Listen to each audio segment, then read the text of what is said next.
देखते हैं बेटा, क्लास 10th सब्जेक्ट मैथ है। अभी हमने निर्देशांक ज्योमेट्री का डेरिवेशन कराया था। अब आप देखते हैं इनके ऊपर सवाल। देखो, हम कोई भी एक्सरसाइज स्टार्ट होने से पहले उसका हम पहले बेसिक कराते हैं। बेसिक कराने के बाद उसके हम बाद जाते हैं सवालों की तरफ। अब आएंगे सवाल में, बिंदु 36,15 की मूल बिंदु से दूरी ज्ञात कीजिए। आप लोग मान लेंगे यहाँ पर जैसे कोई भी हमारा दो बिंदु है, आप लोग यहाँ पर कोई भी एक रेखाखंड खींच लेंगे इस प्रकार से। इसको नाम दे दिया मैंने P और इसको नाम दे दिया मैंने Q। अब यहाँ पर बात चल रही है मूल बिंदु। जब कोई भी बिंदु नहीं होते तो मूल बिंदु को माना जाता है 0,0। क्या माना जाता है? 0,0। तो मूल बिंदु हमने मान लिया बेटा 0,0। उसके बाद में दे रहा है बिंदु हमारे 36,15। 36,15 यहां पर लिख देंगे आप लोग।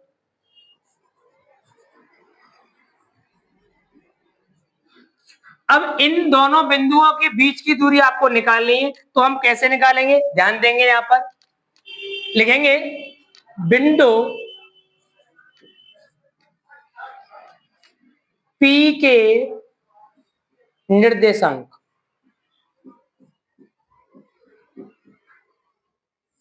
बिंदु P के निर्देशांक क्या हमारे पास? 0,0। अब हम लिखेंगे बिंदु Q के निर्देशांक बराबर बेटा हमारे पास है 36,15। अब इनके निर्देशांक को हम लोग यहां पर खोलेंगे तो ये बनेगा हमारा x1, y1 और बेटा x2 और बेटा y2। यही बनेंगे आप लोगों के। अब दूरी, दो बिंदुओं के बीच की दूरी का सूत्र मैंने कराया था। दो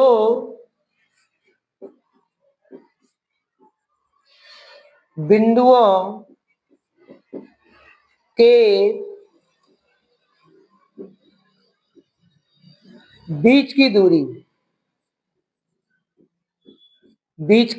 दूरी, ये होता है बेटा हमारा रूट में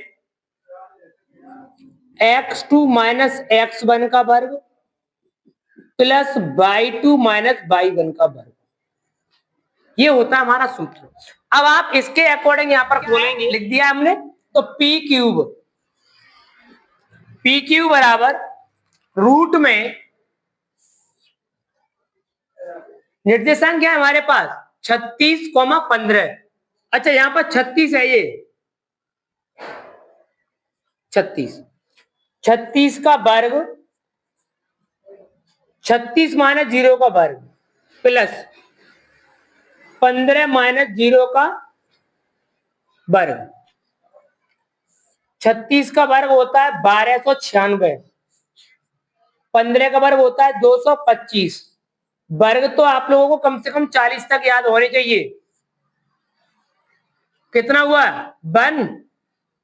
और ये कितना हुआ यहाँ पर आपका? 2। और ये कितना हुआ आपका? 4, 5, 1। यानी 1529। इकाई का अंक यहाँ पर 1 है, 9 आएगा यहाँ पर, और इसकी लिमिट 3। 39 का वर्गमूल है ये, 39 निकल आएगा आपका। यानी इन दोनों बिंदुओं के बीच की दूरी क्या हो जाएगी? 39। अब चलते हैं क्वेश्चन नंबर 2 की तरफ। आपका पहला वाला क्वेश्चन हो गया। अब आप आते हैं दूसरे वाले पे। दूसरे वाले में क्या कह रहा है? बिंदुओं -5,7 तथा -1,3 के मध्य की दूरी। देखो, इसका भी आप लोग ऐसे डायग्राम बना दीजिएगा। एक हमने कोई रेखाखंड खींचा, इस रेखाखंड की यहां से यहां तक है, इसको नाम दे देंगे ए और बी। इनके बिंदु क्या दे रहा है? -5,7 और क्या है? -1,3। यही है ना? इन दोनों बिंदुओं के बीच की दूरी निकालनी है हम लोगों को, तो लिखेंगे यहां पर बिंदु ए के निर्देशांक, बिंदु ए के निर्देशांक क्या है हमारे पास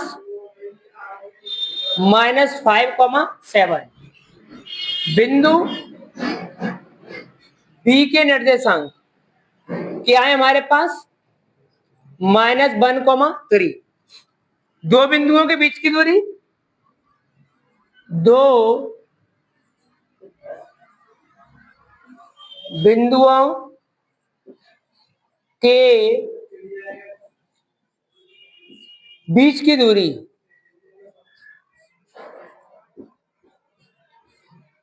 क्या होता है सूत्र हमारा? सूत्र होता है रूट में x2 माइनस x1 का वर्ग प्लस y2 माइनस y1 का वर्ग। आ जाइएगा। अब आप यहां से निर्देशांक निकाल दो, पहले बेटा छांट दो वैल्यू। x1 बराबर -5, y1 बराबर 7, x2 बराबर -1 और बेटा y2 बराबर 3। यही है ना? अब आप लगाओ। देखो बिंदु कौन है हमारे, ए और बी में, तो यहां पे लिख देंगे ए बी। अब वैल्यू पुट करो। x2 की वैल्यू क्या है -1, x1 की वैल्यू माइनस यहां है, माइनस यहां है, प्लस। आगे कौन है 3 -7। अब आप आएंगे यहां पर 5 में से बन गया 4, यहां क्या बचा माइनस का 4, 4 का वर्ग 16 प्लस 16 कितना हो जाएगा 32। तो 32 को आप लोग लिख सकते हैं यहां पर 2 इंटू 16, इसका वर्गमूल कितना हो जाता है 4। ये निकल आएगी इनके बीच की दूरी 4√2। यही आपके सवाल का आंसर हो जाएगा। अब चलते हैं अगला सवाल तीसरे की तरफ। अब आते हैं क्वेश्चन नंबर 3 की तरफ। क्वेश्चन नंबर 3 क्या कह रहा है, बिंदुओं 2, बाई और 10, 3 के बीच की दूरी 10 है तो बाई का मान। अब सवाल को थोड़ा सा घुमा दिया है। घुमाने का मतलब क्या है, अभी से अभी तक हमें बीच की दूरी निकलवा रहा था, अब इसमें बीच की दूरी दे रहा है। आ जाइएगा, देखेंगे। मैंने मान लिया ये कोई मेरा रेखाखंड है, इसको नाम दे दो आप लोग x और इसको नाम दे दो आप y। बिंदु x क्या है यहां पर 2, बाई, 2, बाई। बाई के क्या है हमारे पास 10, 3। यही है। आगे चलते हैं, लिखेंगे यहां पर बिंदु x के निर्देशांक,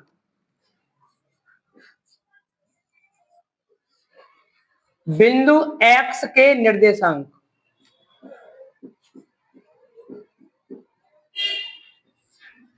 बिंदु x के निर्देशांक क्या क्या है हमारे पास 2, बाई। बिंदु y के निर्देशांक क्या है बेटा हमारे पास 10, 3।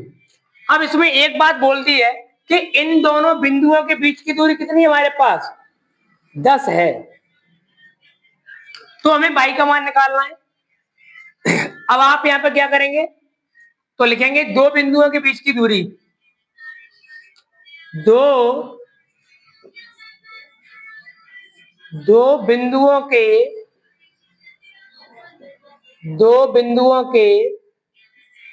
बीच की दूरी, दो बिंदुओं के बीच की दूरी।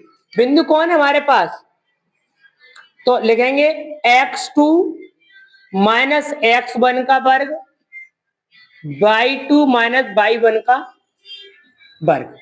अब आप इसके निर्देशांक छांट दो पहले बेटा। x1 बराबर क्या होगा हमारे पास 2, y1 बराबर y और बेटा x2 बराबर 10 और y2 बराबर 10। अब यहां पर बीच की दूरी हमारे पास कितनी है 10 है, तो 10 यहां पर लिखेंगे 10 बराबर। अब लगाओ सूत्र, x2 की वैल्यू कौन है हमारे पास x2 10 माइनस 2 वर्ग प्लस y2 कितना हमारे पास, क्यों दोनों वैल्यू 10 है क्या, अच्छा यहां पर 3 है y2। चलो भाई, तो बाई टू 3 माइनस बाई का वर्ग, यही वाली बात बनेगी। थोड़ा और हल कीजिएगा। 10 में से 2 गया 8, 8 का वर्ग 64। यहां पर तो कुछ नहीं कर पाएंगे आप लोग, तो अब आपको क्या करना पड़ेगा वो समझिएगा। यहां पर ये संख्या पूरे रूट में है और ये तो लिख दो दोनों पक्षों का वर्ग करने पर, यानी ये इसका हमें रूट हटाना पहले। जब तक रूट नहीं हटेगा तब तक सवाल हल नहीं होगा। तो दोनों पक्षों का वर्ग, दोनों पक्षों का वर्ग, तो यहां पर ये बन जाएगा 10 का वर्ग रूट में 64 3 माइनस बाई का वर्ग, और इस पर लग जाएगा होल वर्ग, वर्ग से कट जाएगा रूट, और 10 का वर्ग कितना होता है 100, यहां पर रह जाएगा 64, यहां पर a माइनस बी का होल स्क्वायर बोलेंगे, a प्लस माइनस 6y, यानी a का वर्ग प्लस b का वर्ग माइनस 2ab। अब इन दोनों को जोड़ो तो ये हो गया हमारे पास 100 बराबर, ये कितना बन जाएगा यानी 73 माइनस 6y प्लस का बाई स्क्वायर। इस संख्या को उधर लाओ, 100 माइनस 73 6 बाई स्क्वायर, कितना बचा आपका 792। इन चलो रुक जाओ, उस संख्या उधर ले जाना पड़ेगा। अब आप इस संख्या 75 कर दो, ये बन गया बाई स्क्वायर माइनस का 6 माइनस 27 बराबर 0। अब आपको 27 के ऐसे फैक्टर करने हैं कि कितना बन जाए, माइनस के 6 बन जाए, तो 9 तिया 27 माइनस का 9y और प्लस का 3y करो 27। इन दोनों में कितना देखो, माइनस के 9 में से प्लस का 3 जाएगा 6 बचेगा, बाई कॉमन ले लो, यहां पर बाई माइनस 9 प्लस का 3 कॉमन माइनस का 9। अब फैक्टर क्या बन गया हमारे पास, y plus 3 y minus 9 equal 0। अब रखो यहां पर भाई, ये तो प्लस की वैल्यू ये माननी होगी, ये वाली माननी होगी, बाई माइनस 9 बराबर 0, बाई बराबर 9, यानी हमारे पास जो बाई की वैल्यू तो कितनी आ गई 9, यानी इसके जो निर्देशांक थे वो कौन से थे हमारे पास 2,9, 2,9। इसी प्रकार बहुत अच्छे क्वेश्चन थे जो मैंने करा दिए, ऐसे ही क्वेश्चनों की उम्मीद बनती है एग्जाम में आने की। अगर आप लोग हमारे चैनल चंद्रपाल डैश से डैश 316 से आप जुड़े रहेंगे तो मैथ के रिलेटिव आपकी कोई भी समस्या नहीं रहेगी।